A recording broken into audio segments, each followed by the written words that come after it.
Та subscribe дарж сувга захиалаарай. Мөн хонхон дээр дарснаар дараагийн шинэ бичлэг ороход танд мэдэгдэх болно.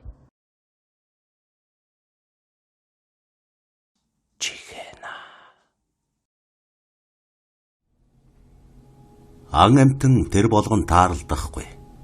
Хаяа нэг тоорой мод сүглих, элчилгүй уудам говь нутаг гадаад дотоодын жуулчдын төдийгүй монголчуудын сэтгэлийг татсаар ирсэн бэлээ.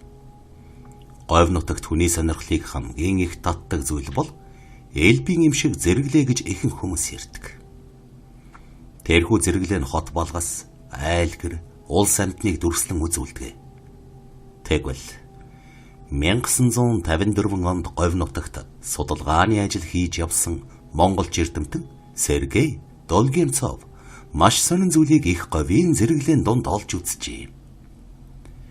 Энэ тухай Оросын холбооны улсын Вокруг Мира сэтгүүлийн 2002 оны 8 дугаарт хэвлэгдсэн байна. Түүний бичсэн нийтлэлд манай эрдэм шинжилгээний баг Монголын говь нутагт бий болоод байгаа аимшигт махчин мангасыг судлахаар 1954 оны 7 дугаар сарын сүүлчээр Өмнө Говь аймгийг зорлоо. Махчин мангас гэсний учир нь тус нутгийн хүн амьтныг хоромхон зуур бариад идчихдэг амьтан юм. Бидний хувьд тэрхүү мангас гэд байгаа амьтныг харсан гэх малчинтай уулзах нь чухал байва. Учир нь тэр малчинтай цуг явсан хүн тэр амьтанд идүүлсэн байв. Ингээд бид 7 хоног явсны эцэст нөгөө малчныг очлоо. Төвний яриагаар бол гигэн цагаан өдөр газраас аянга цахилгаан шиг зүйл гарч ирээд цуг явсан хүнийг нь ухаан алдуулаад хоромхон зуур хувцсан дотуур нь ороод идчихсэн бололт. Малчин гэр тэр даруй зугтаж гэртээ харсан юм байхаа. Маргааш өглөө нь мөнөөх газар очтол талигачийн цогцсноос зөвхөн гавлын ясал үлдсэн байж. Энэ тухай нутгийнхан нотлон ярьснаас гадна гигэн цагаан өдөр тугал бирууга тэр мангасанд идүүлж байснаа ч ярьсан юм. Манай багийнхан анх Улаанбаатараас гарахдаа энэхүү явдлыг хүмүүсийн сүсэг бишрэлтэй холбоотой гэж ярьж байсан. Гэтэл тус нутагт сүүлийн 6 жилд чон, мазаалай, эрвэс зэрэг амтан огт харагдаагүй аж. Төдөлгүй бид мангас байдаг гэдэг мөнөөх газарт очиж тэр хавийн элс шорог шинжиж үзбэ. Хамгийн сонирхолтой нь хэсэг элс боронгтой босноос гадна ямар нэг амтан явж өнгөрсөн гэмээр улмөр олдов. Бид тэр газар 7 хоног судалгаа хийсний дараа өнөөх малчны дахин очихоор бөөнөрөө хөдөллөө. Говьд 7-8 дугаар сард тэсхийн аргагүй халуун болдог тул ан амтан хангай газар руу дайччихдаг бололт. Зуны эд халуунд машины ус халаад явдаггүй. Манайхан халууцснаасаа болоод говийн зэрэглээг нуур цөөрөм гэж андуурна. Бид нарны халуун буурах үед хөдөлсөн ч төөрч орхив. Говийн элс эргээд харах хооронд мөр баллах нурангатай байдаг. Бид төөрч будилж явсаар хэсэг амарч байтал урд талд л өглийсэн хар юм харагдав. Үүнийг хараад бүгд л дуу алдаж зарим нь говь дургадаг өнчин хайлаас мод байна гэцгээв. Тэгтэл өнөө бараан юм чинь наашилсаар модон байшин болох нь ойлгогдов. Бид машинаас сагаад өнөөх байшингийн гадаа зогслоо. Хоёр цонхтой хаалган онгорхой мөртлөө ямар ч салхи савиргүй байхад савчин хягтнаж байв. Бид байшинд орохоос тэнгэлзэн гадаа нь нилээн зогсож байснаа сигналдваа. Ямар ч хүн гарч ирсэнгүй. Тэгэхээр нь би бусдыгаа дагуулад дөрүүлээд байшинд орлоо. Аалзны шүлс нүүр аманд орооцолдоод огт явуулахгүй байв. Тэгэхээр нь бамбарасан гэрэлтүүлбэл тэр байшинд далаачны дүүжин ор модон аяг халбах сэрэ байх юм. Бүр эрт балрын үеийн хийцтэй хутга хүртэл байсан. Яг л түүхийн музейд ороод ирсэн юм шиг. Тэгтэл миний хажууд явсан залуу гэнэт муухай орлоод ороод ивгэцэн. Төвний гутал нэл цус болчихсон байва. Тэрхүү цус цаад талын өрөөнөөс урсан гарч ирж манай залуугийн зогсож байсан шалны завсраар орж байв. Би цаад талын өрөөний шилэн унжуургыг сөхөн орвол баахан хүний цогцос давхарлаж хураасан байв. Үүнийг хараад бүгд хэртгэхийн зочиж сайдэр ажиглан харвал тэдгээр цогцнууд бүгд нүцгнээс гадна Цаад талд нь хүн хөдлөх дүрс үзэгдсэн юм. Энэ үед манай залуус бүгд бууга гаргаж хэмбэ гараад ир гэж хашгирсаар бамбраа өргөв. Гэтэл таазнаас дүүжилсэн торон нөмрөг хөдөлсөн нь яг хүн шиг харагдчихлээ. Тэр өрөөнөөс нэг л айдас хүрэн мэдрэмж, өгөөдөс цутгам, цусны ихүн үнэртэй холилдон ханхалсаар л байв. Зогцоснуудын цаана хаалга байх бөгөөд тэр хаалгаар биднийг ортол болонд нь нэг хүү сууж байна. Тэр хүү айснасаа болоод чичирч бидэн рүү чон шиг улаан үдээр цоо ширтэж байсан. Тэр уртхар үстэй хэрдэг болсон торн нөмрөгтэй 12-оос 13 насны хүүхэд байв. Миний хажуу зогсож байсан юм чи. Чи юу хүүхэд өв? Энэ ямар учиртай байшин бэ? Гэж асуугаад хүрүүд өгсөн юм. Хүү огт хөдөл гөөнгүй суух бөгөөд эмч түүний толгойд гараа хүргээд эргэж ирэхдээ миний чихэнд энэ чинь бийгүй юм байна гэл. Би гайхан хүүрүүд өгөж очоо толгойд нь гараа хүргэвэл хурууны өндгөнд ямар ч юм мэдрэгдсэнгүй. Харин энэ үед хүүхэд мэгшин ойлгох чимээ хан таазнаас сонсогдож байв. Тэгмэгц бид гар хурууга энд тэнд хүргэж үзвэл ямар ч бодит зүйл байхгүй хов хоосон болох нь мэдрэгдэв. Мэг залуу бүр хан нэвтлээд гараад ирж байсан. Бүх юм элб зэрэглээ шиг хэрнэ айдас төрүүлэм энэ байшинд эрт дээр үед аимшигт аллага болжээ гэмээр санагдаж байсан. Тэгээд бид байшингаас гарч эрүүл агаар амьсгалаад тамхи татан сууцгаалаа. Гэтэл нөгөө байшин чинь цаашлансаар зэрэглээнд уусан алга болвоо. Маргааш өглөө нь нар мандахад зах хязгаарна харагдахгүй зэрэглээ яг л далай тэнгис шиг мяралцаж байв. Үнэхээр гайхалтай. Манай багийнхан тэр газар сар гаруй судалгаа хийсэн ч хүн амтан барьж иддэг мангасыг олж харсангүй.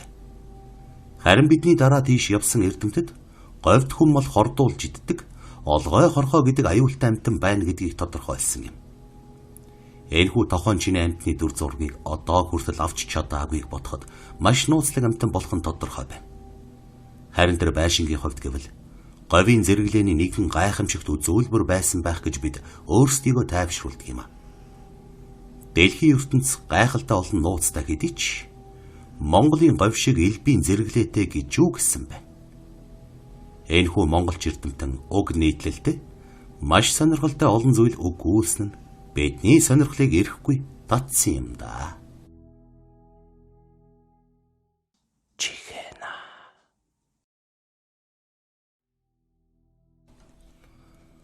Хайлюгшин гэдэг газар нутагтай Хашбатын цог бадрах хэмээх хижээл эрэг дөрсөн охиндоо хайртай болж далдуур явалддаг болсон гин гих яриа айлаас айл дамжин яригдах болсон ч текс хийгээд л намжсан аж. Нэрч цог бадрах отор нүүдлэр явах дуртай нэгэн байсан бөгөөд сайн даач биш охиноо эзэмдэх гэж тэгж хээрлэн явдаг байж. Өчнөө жил төрсөн охинтойгоо далдуур нүгдсэн цог бадрах нэг л өдөр хоолндоо хахан золгүй үхлээр хорвоог орхин отсон байна. Энэ үед хэдийгээр доромжлуулж байсан ч аавдаа туйлаас хайртай байсан тул охин энх тул шиг нь сэтгэлээр унсан хүн байсангүй. Гэвч эцгийнхэн 49 хоног болж өнгөрснөөс хойш энх тул охинд ер бусын юм тохиолдох болов. Түүнийг нэг өрөө орондоо орон элдвийг эргэж зөөлөн хэвдэж байтал хэн нэгэн хүн хөнжлийг нь сөхөн ороод ирэх шиг болов. Энх тул гайхаад л өнгөрсөн байна. Гэтэл энэ үйл явдал хэд хэдэн орой давтагдсан тул сүүлдээ айх шиг болж тэгтэлж сургууль цуглах болж ээж нь лүүнрийг нь аваад сумын төв рүү явсан байна. Энх тул хамгийн бага дүүтэйгээ гэрээ харан хоцорч орой болж дүүгээ өвөртлөн унтаж байтал шүн дундын үед хэн нэгэн хүн хөнжлийнх нь үзүүрээс тадах шиг болоход гайхан харвал аав нь хуучин муу саарл дээлтэйгээ орныхоо өмнө сууж байж. Учиргүй айсан инх тул арай чүү лагаасаавал аав нь ор мөргүй алга болжээ. Тэр өдөр сартай байсан болохоор ийхүү эцгийнхэн сүнс охинд нь анх удаа харагдсан байна. Түүнээс хойш хэд хэдэн удаа харагдсан боловч харагдахаас өөрөөр ямар ч гим хор хүргээгүй учраа энх тул сүулдэ айхаа болж харин ч хаяа үзэж харахын мөрөөсөл болдог болж Тэр сүүлдээ зүүд нойрондоо аавтайгаа ирмийн жаргал эдэлж байна гэж зүүдлэн урд өмнө нь авч байгаагүй гайхамшигтай таашаал авдаг болвоо. Энгэх тусам бүрчихээр эцгийгээ хүсэж зогсохгүй. Орой болмогц бушуухан орондоо орж эцгийнхээ бараг харахын түүс болдог болов. Нэг үе нийлээд гундуухан байсан охин нь сэргэлэн цаваа болсонд ээж нь баярлаж нууцхан уулздаг хүнтэй болж тэ. Элдв хил ам дарагдах нь гэж дотроо бодох болсон байна. Харин нэгэн шөнө даш тулам авгаан бие чилээрхэж нойр нь хулж чадав. Ийн хэвтэж байтал охин нь хэнэгэнтэй секс хийж буй мэт гиншин гинад эхэлжээ. Тэр ихэд гайхан өндийн харвал нэгэн чармаа шалдан ир охиныхон дээр гарчихсан эдэлж байх юм гин. Хайнижлээсээ хахацаад удаагүй байсан даш тулам авгаа энэ бүхнийг хараад ихэд эвгүйцэн бушуухан нүдэ анжээ. Гэсэн ч хэн байдаг билээ хэмээн сонирхон охиныхоо зүг сэмхэн харвал мөнөөх шалдан ир охиныхон цаан дээш харан хэвдэж байсан ба. Нэг л танил царай. Лавшруулаад сайн харвал харах юм биш. Үхээд төрөл арилжсан нөхөр цог бадрхан дүрээр хэвдэж байна. Тэр шөнийн уртыг хэлхүү гайхаж зөвхөрсөн авгаа өглөө болоод охиноос. Өнгөрсөн шөнө хэн ирсэн бэ? Юу болсон бэ? Хэмээн ширүүхэн асуувал охин нь юу ч болоогүй, хэн ч ирээгүй гэд бач. Тэгсэн ч даш тулам авгаа уугийн сүсэг бишрэлтэй нэгэн болохоор нутагтаа мэрэгэн түргэнд тооцогддог төдөвгөгчд үзүүлбэл. Нөхрийн чин сүнс охиндоо хорогдчих. Тэрч битгий хэл охинтойгоо нөхцдөг юм байна. Нэн даруй сайн хүнээр сүнсийг нь хөөлгөхгүй бол охиных ч авч чадах нь гэжээ. Даш тулам авгаа яаралтай арга хэмжээ авснаар цог бадрахын сүнсийг хөөлгөжээ. Түүнээс хойш инхт бол маш их сэтгэлээр унсан бөгөөд юм л бол уурлаад байх болж. Даш тулам охин аргадах гэтэл тэр бүрч ихээр уурлан загнасаар тэд хоорондоо бараг дуугархаа болсон байна. Гэсэн ч цаг хугацаа бүхнийг эдгээдэг хон удалгүй инхт бол нутгийн ханигын залуутай ханилснаар өөд болсон эцгээ саял нэгэн мартсан гэдгээ.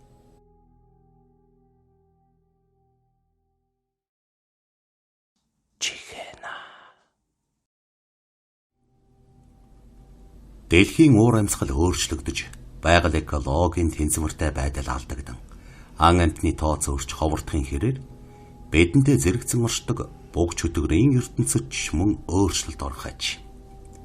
Харин тэд чухам яаж өөрчлөгдөх бол? Жишээ нь цус сорогчдын загал майлсан эцэг болох Владын Дракула гүнгийн өвөшгүй хар сүнс яаж ховрох вэ? Мөн Английн Кентерберийн шилтгэн болон Австрийн Калиста гүнгийн цайзанд хэдэн зуун жилээр оршин буй хорогдсон сүгс сүүдрүүд юу болж ховрох юм бэ? Монголын өргөн уудам нутаг даяар өөрийн орон зайгаа тогтоосон өвөлжөөний буг, хөдөөлүүлэх газрын хий үзэгдэл, хээрийн гүйдэл, хоосон дуу хоолой зэрэг үл ойлгогдох зүйлс яаж ховрох бол? Тэгвэл эрдэмтэд бидний чөтгөр гэж үздэг тайлагдашгүй нууц оршихуйн амьтад улам хүчтэй, улам аимшигтай, улам бодиттой болж хувирна гэж таамагласан нь эвгүйцмэр. Жишээ нь байшингийн хан тогшхоос хэтэрдэггүй хий дуу чимээний сүнс бэйжин амилж хүний биед хувиран гарч ирэх магадлалтай ажээ. Шөнө унтаж байхад хаан ихтэй шалан дээр хадаас хадаж байгаа мэд чимээ гараад тасардаггүй байшин байдагт. Оршин амьдарч байгаа хүмүүс нь хүртэл түүндээ дасчихсан гэмгүй л хан тогшоод байдаг болохоор нь тоохоо болчихсон байх жишээт. Тэгвэл тийм байшинд нэг л орой гэрийн эзэн нь гаднаас орж ирлээ гэхэд үл таних хүн доошоо хараад суучихсан модон алхаар ч юм уу өөр зүйлээр юмнүүдэд сууж байх нь байн шүү дээ. Зөвхөн түүгээрч зогсохгүй хан таазан дээгүүр явж цонхны шилэнд дүрсээ үлдээн алга болж гэрэл цагилгаан таслан буудуулж байшингаар нэг орилж чарлан уйлж тэрч байтугай хамт суугаад хоол идэх гэж дайрдаг болох ажээ. Тэгвэл одоо хүртэл хүний дүрсээр харагдан дуу хоолой сонсогддог. Заримдаа хүн рүү дайрч довтолдог хий амтад бүрч аюултай бийжин ховрох магадaltaй гэн. Жишээ нь хөдөөлүүлэх газар хүний нэр усаар дуудан морины хөл тушиж заримдаа нүцгэн шалдан үс гизгээ сэгсийлгээд гүйж харагддаг хий амтад Яг л аимшигын кинон дээр гардаг шиг хүний махаар хоолтдог амьтад болж ховирч магадгүй ч. Учир нь энэ ертөнцийн уур амьсгал солигдсон огцом ховирч байгаа тул бидний далд нууц ертөнц гэж нэрлэдэг үл тайлагдах тэр оршихуйн амьтад хүний орон зайг эзлэн амьдрах юм байхаа. Нэгэн цагт энэ дэлхий авраг махчин үлэг гөрвлүүдээр дүүрэн байлаа гэж археологчид үздэг шиг яваанда бидний амьдарч буй газар дэлхий 9 шидийн үзэгдэшгүй муухай амьтдаар дүүрсэн орон зай болж ховирох бололт. Жирийн хүн хүртэл хүний мах иддэг, махчин болж хувирна гэсэн таамагч гарч ирээд байгаа. ертөнцийн уур амьсгал солигдохоос гадна шүтлэг бишрлийн орон зай солигдоход хүртэл хүн ёр булсын үзэшгүй амьтан болж ховирдаг гэж. Үүний тод жишээ нь манай эцэг дээдэс махчингийн жил гэж байсан тухай ярьдаг явдал. 1932 оны Шамбалын дайн буюу шашны лам ховрог үнэн сүсэгтнүүд ардын засгийн эсрэг зэвсэгт бослог гаргасан явдал 20 мянган лам нарын амьд хүрсэн гэдгээ. Үндэсний эсэргүүцлийн энэхүү тэмцлэр Монголд олон 100 жилийн турш оршин тогтнож байсан буддын шашны ухамсарын хүчтэй нөлөө хомигдсон бил. Ан амьтад үхэж хорогдох, уур амьсгал огцом дулаарахтай энэ зэрэгцэх үйл явдал болсон гэсэн үг л дээ. Ховьсгалын эсэргүү бослогыг хүчээр нухчин дарч, сүм дуганыг үе олноор нь шатан, том толгой лам нарыг цаазаар аваачсны дараа Баруун аймгийн аслагдсан бөглүү хязгааруудад махчин хэмээх айхтар амьтан бий болсон мэдээ тархсан бил. Тухайн үед Монгол ардын хөвсгалт намын бүгд хурлын протоколд хүртэл Баруун аймгуудад тархсан махчин хэмээх хий цуу яриаг ном хотхон дарж ардын дунд шашны эсрэг сурталчилгааг нэмэгдүүлэх хэмээн бичигдэж үлдсэн нь уг яриа хичнээн өндөр авч байсныг гэрчилнэ.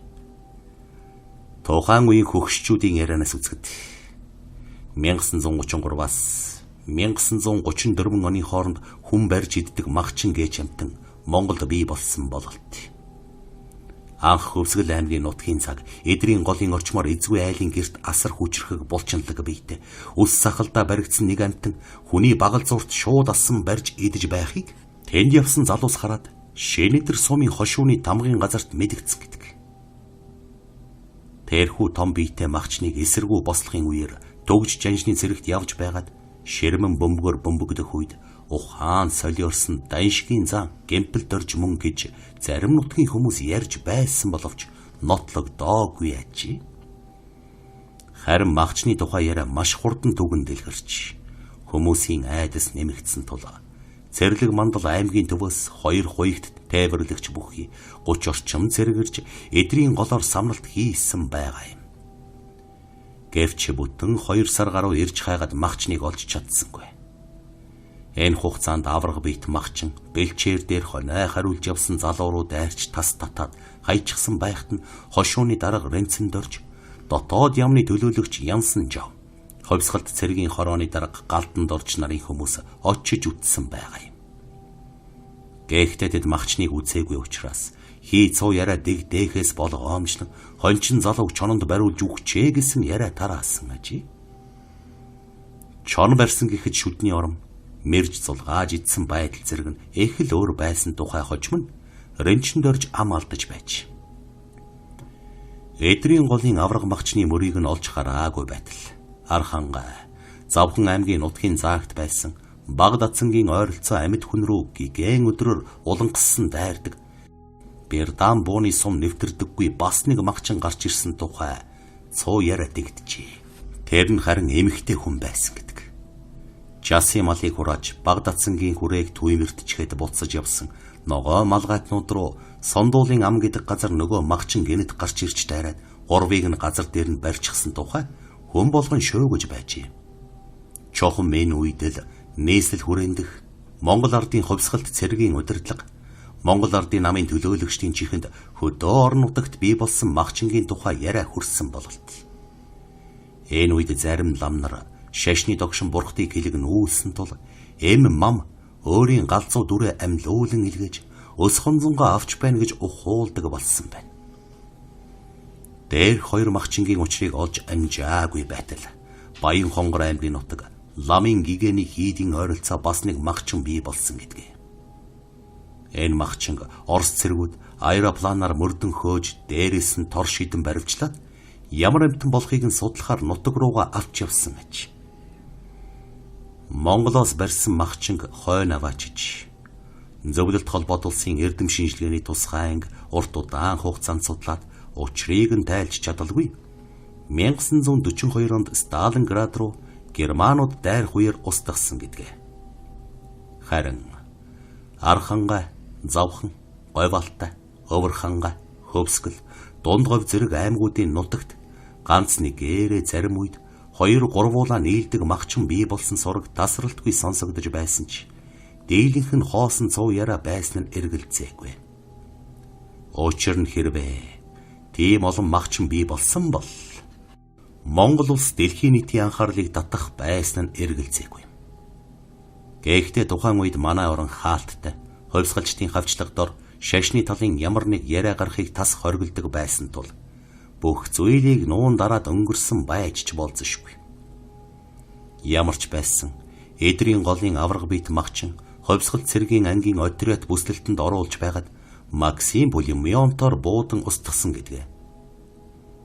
Тэр үед цэргүүдтэй хамт газарчлан явж байсанд орж болом хожим нь ярихтаа. Ямар ч байсан түүний хүн гэхэд хэцүү болсон байв. Өөхөхдөө асар олон буудулсан тул нүүр аманч бас танигдхаа болдсон байсан. Ер нь 1-2хан буудах цэргийг бол махчин тоодоггүй юм байна лээ. Морьтой хүний өдөөс илүү хурдан шалмгаа гүйдэх тул барьж явахд их төвөгтэй. Бид нар түүнийг буудуулж өгсөн хойно царайг нь таних гээд юрч чадаагүй. Ямар ч байсан манай нутгийн хүн л биш. Буудаж алсныхаа дараа дээр нь бензин асгаад шатааж үнсийг нь газар булсан юмдаг. Пулеметны хайчингалд хоёр талаасаа орсон болохоор бараг шатаахан жилүү байсан болвууд. Миний мэдхээр тэр жил би болсон цагаас хойш 16 хүн барьж идсэн юмдаг. Ганц хүнээр тогтохгүй мал руу хүртэл дайраад түүхийгээр нь тасар татаад идчихээд явчихдаг байсан. Хэмээн дурсан юм а. Босод махчин ч ялгаагүй ийм л маягаар цэргүүдийн бууны суманд өртөж алга болсон нь лавтай. Ямар ч байсан тэр үед төрсэн хүмүүс өөрсдийгөө өнөө хүртэл би махчингийн жил төрсөн гэж тэр нэгэн учир битүүлэг аимшигтэй үзэгдлийн талаар дурсан сансаар байдгийн билээ.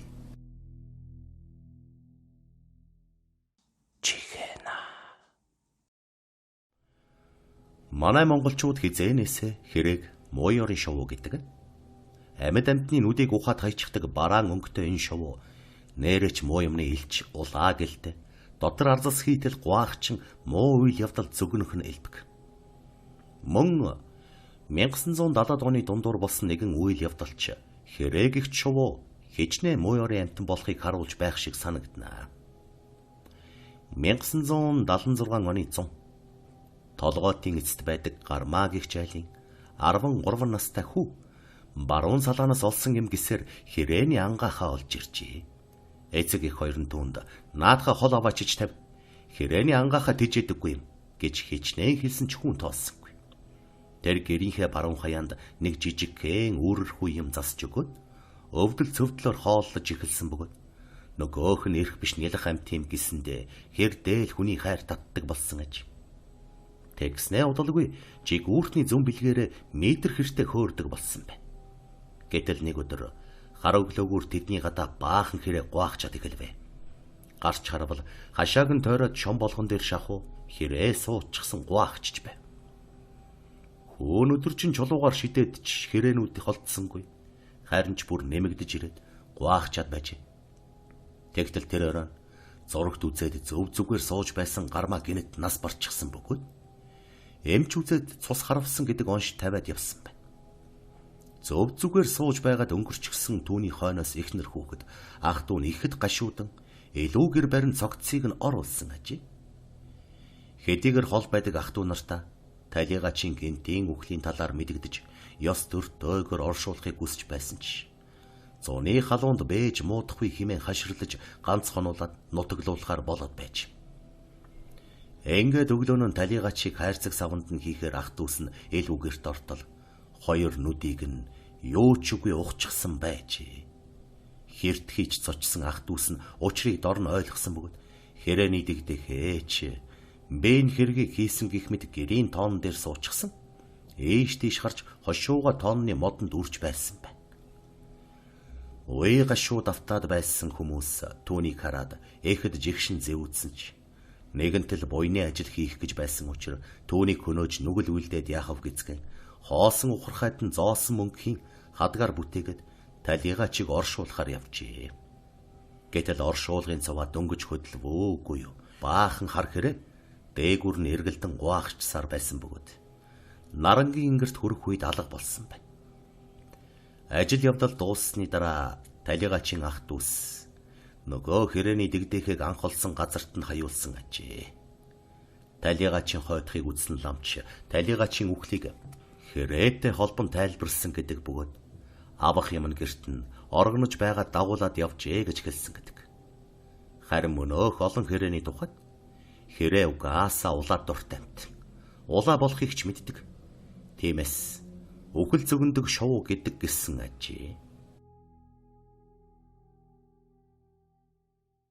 Чихэна. Агуй химээ харанхуй хар нүхэнд танигдж тайлагдаагүй. Олон зүйл оршсоор байдаг гэж олон хүн үздэг. Алмас судлаач Равжирган олон жилийн өмнө хүн хар гөрөөсний мөрийг хөөж явахдаа алдарт 3 цэнхрийн агуу руу сонирхон орж үдсэн ажээ. Тэр үед уг агуйг албан ёсоор нээснийг орон даяар зарлаад удаагүй байсан ч нутгийнхан бол бүр дээр үеэсээ андахгүй мэддэг. Тэр бүхэл сайн ирчүүд оргонож байсан гэдэг. Равжирган тэр агуйд нэг хоногтоо их л сонин зүйл үзсэн тухайга тэр үеийн эрдэм шинжилгээний хүрээлэнгийн ажилтан Мегмарчавт аминчлан ярьсан байдгийм аа. Нам засгаас Равжиргайг алмас энтер гэж хий хоосон цуургал тарааж ард олны сэтгэл санааг уймэллээ хэмээн хатуу донгодж байсан цаг болохоор тэйхүү нууцлах нь аргагүй бизээ. Хожим цаг тавигдж бүх юм чөлөөтэй болсон 90-ад оны ихэр Мегмарчавын ярьснаар бол Равжиргай агуйд орж нэг салаанд нь галт үлчгээд аппарат хэрэгслээ янзлан унтахаар зэхэд сутал. Ойролцоохон улс шолох хийх шиг мөс чингэнэх мэт хачин чимээ гарсан байна. 3 цэнхрийн агуу бол 100-аас 150 м урт, дотроо 3 салаа хонголтой. Манай орны хамгийн том агууны нэг билээ. Мань хүн чихлээд өдрийн бодол шөнийн зүуд болон мөрдөж яваа алмас нь энэ агуй дотор тэнэж яваа юм биш байгаа гэж горцсон аж. Равжиргайтай хамт ховдын цуутай амчин Өлзийбат гэдэг хүн газарчлан явж байсан аж. Өлзийбат буугаа шүүрч аваад эрвс ороод ирсэн юм биш байгаа. Төрөөхөн үүдэнд эрвсний баас овоолостой байсан гэж хэлэхэд Равжиргай. Юу ч болсон хоёулаа хөдөлгөөнгүй сууж жаахан харъя гэсэн байна.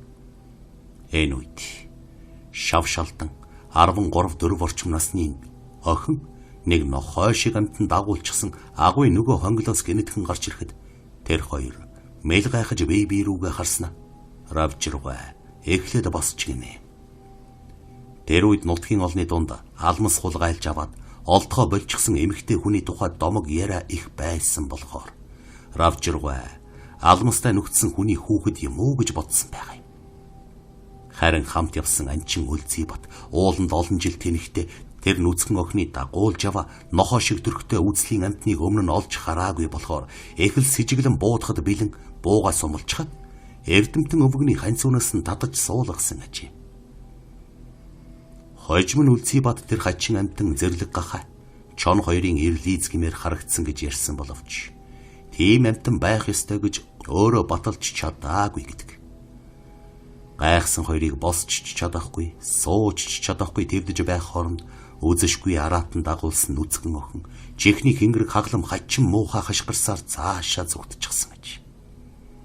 Равжиргай араас нь нэхэж хөөх гэсэн боловч анчин Өлзийбат татгалзаад зөвшөөрсөнгүй. Алмсын эрэлд явсан хоёр ийм сонин зүйл олж харснаа тухайн үед нутгийн зарим хүмүүст ярьсан гэдэг. Түүнийг сонссон хүмүүс агуйн эзэн сүнстэй таарсан байх. Эсвэл лусын охин тэнэж явсан ч юм уу гэж таамаглаад өнгөрчээ. Хожим нь Равжиргай алмсын мөрөөр хэмээх тухайн үедээ дуйлан тарсан номоо бичиж байхдаа 3 цэнхрийн агуйд үтсэн зүйлээ дотор нь оруулсан боловч үзэл суртлын редакторууд ийм хий үзэгдлийн зүйл бичиж болохгүй гэж хориглоод хасч өргсөн гэж. Эрдэмтэн судлаач эзгүй уулын агууд чухам юутай таарсан нь одоо хүртэл нууцлаг хэвээр хоцорчээ. Мөн 90-ад оны дундуур Булган аймгийн Гуртын урд ширэнгэнд оршдог жижигхэн агуйд орсон 10 дугаар ангийн хэсэг хүүхэд сонин зүйл харсан гэдэг. Нутгийн хүмүүс тэр жижигхэн агуйд ховор бурхан нуусан гэж ярьдаг учраас хүүхдүүд шохоорхоод очиж үзсэн юмсанжээ. Тийм ч том гүнзгий биш, ердөө 20 м хэрийн гүн агуй боловч хүүхдүүдийг чулуу зөөж байх хооронд агуйн цаад хонголд хүн ханиах чимээ гарсан байна. Тэд автомашины тижэл үүсгэгчээр сэргэлсэн мотоциклийн том гэрэл барьж орсон учраас цэлийтлэн тусгаж харвал уранхай хүрм нөмөрсөн папаах малгайтай залуу цаашаа харчихсан ёолоод сууж байсан бөгөөд хажууд нь яг л эрвс шиг шинж төрхтэй амтан араа шүдэ ард заалгаад сууж байгаа нь харагдчих. Хөөхтүүд үнийг хармагцаа айж орилтон агуйн үүд рүү чихэлдэж гараад гарсан хоноо гэрэл чийдингээ дотор нь орхисноо мэдсэн гэдэг. Гэвч хинч буцаж орж зүрхэлсэнгүй. Харин маргааш нахнар нь бөөнөрөө ирж агуй руу орж чийдингээ авсан байна. Гэтэл тэр үед ч бас агуйн цаад болонд хүн гингэн ёолох шиг дуугарсан тул царайн зэвхий цайсан залуус санд минь гарч ирж. Тэд агуйд нэг хүн байна. Оргодол хулгайж бүгж байгаа юм биш биз дээ. Орвол буу тааж байж мэднэ гэж хэсгийн төлөөлөгчдөө хэлж цаатах нь буу гарч идэн барьсаар орсон боловч юу ч болсонгүй гар мухар гарч ирсэн гэдгээ. Энэ явдал ингис хийгээд намжиж мартагдсан ч хамгийн гол нь агуйд байсан хүний дэргэд мөн л үл мэдэх нэгэн араатан байсан нь гайхалтай. Газар доорх ертөнцийн нууц баг багаар илрэн гарч ирж байгаа ч юм билүү. Агуй болгонд тайлагдшгүй нэгэн зүйл нойрсож байдаг гэсэн үг. Тийм ч хоосон зүйл биш бололтой. Чихэна. Манай дүүгийнх 2 хүүхэдтэй аль байсан юм л. Гэхдээ өөрийнхөө хашаагүй учраас айлын хашаа хөслөд явдаг байсан. Сүүлдээ хүүхдүүд нь ч сургууль соёлд ороод байн нүүх аргагүй болсон л. Нүүх тоолонд нь л хүүхдийн сургууль холдоод эсвэл шилжүүлж тараад их хэцүү байсан да. Тиймээс өөрийнхөө хашаатай болъё гэж ярих болсон.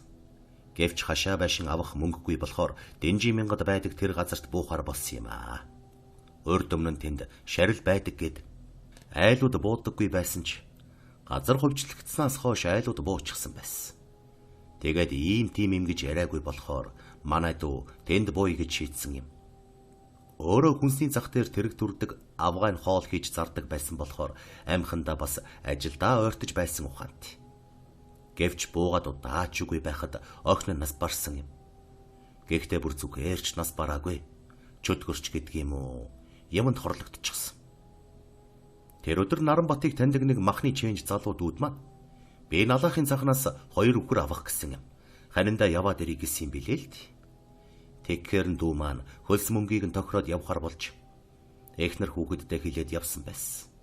Гэтэл тэр шөнө нь эхнэрийг нь унтаж байтал нэг хүн хүнжлийг нь хуу татаад хайчихсан гэсэн. Цочоод өндийгөд харсан чинь толгойгоо цагаан ямаар боосон цагаан хувцастай хүн орныхоо өмнө зогсож байсан гэсэн. Тэгэхээр манай бэр дээрээ шидэд зайлаач гэд хашгиртал нөгөө цагаан хувцастай хүн дээш хөөрөд гэрийн зүүн талд унтаж байсан охин дээгүр нь эргэлдэг шиг болоод л алга болчихсон гэсэн. Тэднийх тэр үед тоггүй байсан юм билээ. Тиймээс бэр маань лаасагаад охин руугаа очиж харсан чинь зүгээр байх шиг болохоор нь санаа намраад тэр чигээрээ лаатайгаа унтчихсан гэсэн. Тэгээд өглөө нь босоод цайгаа чанаж байтал охиных нь биеэр дүүрэн юм гарчихсан. Амьсгалж чадахгүй амтан хэвдэж байсан гэсэн. Тэгэхээр сандраад охиноо арайхийн хувцлаад өрхийн эмнэлэг дээрээ очисон чинь кор туссан байна. Бошуу эмнэлэгт хэвтүүл гэлсэн гэл. Үнийг сонсоод тэр над руу ярьсан юм аа.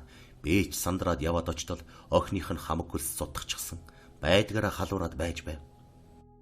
Хамгийн хачирхалтай нь биеэр нь туурсан зүйл кор биш юм шиг санагдаж байсан.